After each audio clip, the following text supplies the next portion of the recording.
नमस्कार दोस्तों। आज हम बात करने जा रहे हैं एक ऐसी किताब की जो डॉक्टर भीमराव अंबेडकर को न सिर्फ एक संविधान निर्माता बनाती है बल्कि एक वैश्विक चिंतक, समाज सुधारक और राजनीतिक रणनीतिकार के रूप में भी प्रस्तुत करती है।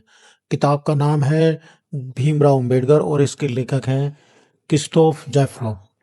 दोस्तों, मैं इस किताब के लेखक क्रिस्टोफ जैफ्लो के बारे में भी आपको बता देता हूँ। वो राजनीतिक वैज्ञानिक और समाजशास्त्री रह चुके हैं। वे दक्षिण एशिया की राजनीति, जाति व्यवस्था, लोकतंत्र और सामाजिक आंदोलन पर गहन अध्ययन के लिए जाने जाते हैं। वे विश्वविद्यालय में एक पेरिस के विश्वविद्यालय में जो है प्रोफेसर रह चुके हैं और भारत पर कई महत्वपूर्ण किताबें लिख चुके हैं।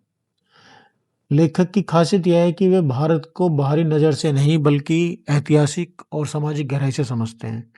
इसी दृष्टि से उन्होंने अंबेडकर के जीवन और विचारों पर विश्लेषण किया है। किताब का मूल उद्देश्य। यह किताब अंबेडकर को किसी एक वर्ग या राजनीतिक धारा तक सीमित नहीं करती। लेखक दिखाते हैं कि अंबेडकर कैसे एक शिक्षित अर्थशास्त्री थे, एक क्रांतिकारी समाज सुधारक थे और एक यथार्थवादी नेता भी थे। मुख्य विचार और विश्लेषण। किताब में अंबेडकर के जीवन को 3 प्रमुख चरणों में समझाया गया है।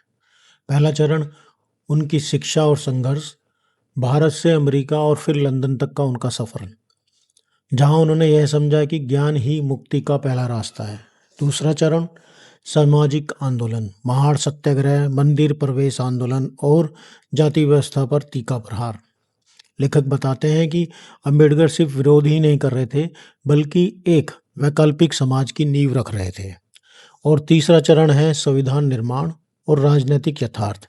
यहाँ लेखक अंबेडकर को एक आदर्शवादी नहीं बल्कि एक व्यवहारिक लोकतांत्रिक सोच वाला नेता बताते हैं, जो जानते थे कि कानून के बिना सामाजिक न्याय संभव नहीं है।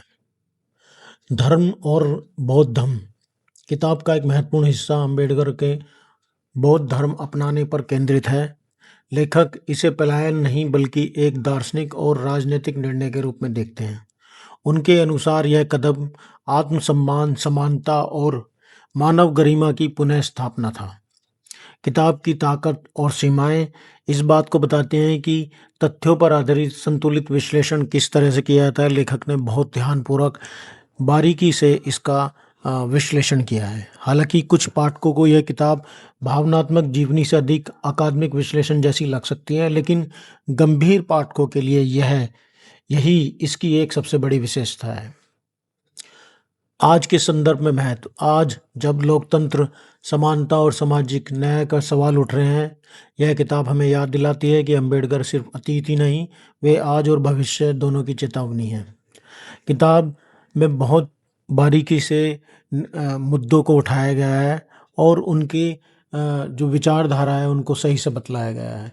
अभी आप देख रहे हैं जैसे कि पूरे भारत में, चाहे वो मध्य प्रदेश हो, चाहे वो आसाम हो, चाहे वो राजस्थान हो, वहाँ छोटे से पानी के लिए भी लोगों को जो है दलितों के खिलाफ जो है हिंसा बढ़ती जा रही है। हर मुद्दे पर लोगों को परेशान किया जाता है, उनको अपनी आवाज़ बोलने से भी जो है रोका जाता है।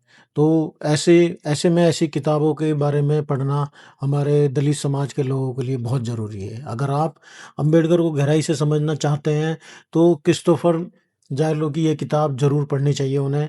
और वीडियो पसंद आए तो आप इसे लाइक करें, चैनल को सब्सक्राइब करें और कमेंट में बताएं कि आप अंबेडकर को किस रूप में देखते हैं। धन्यवाद।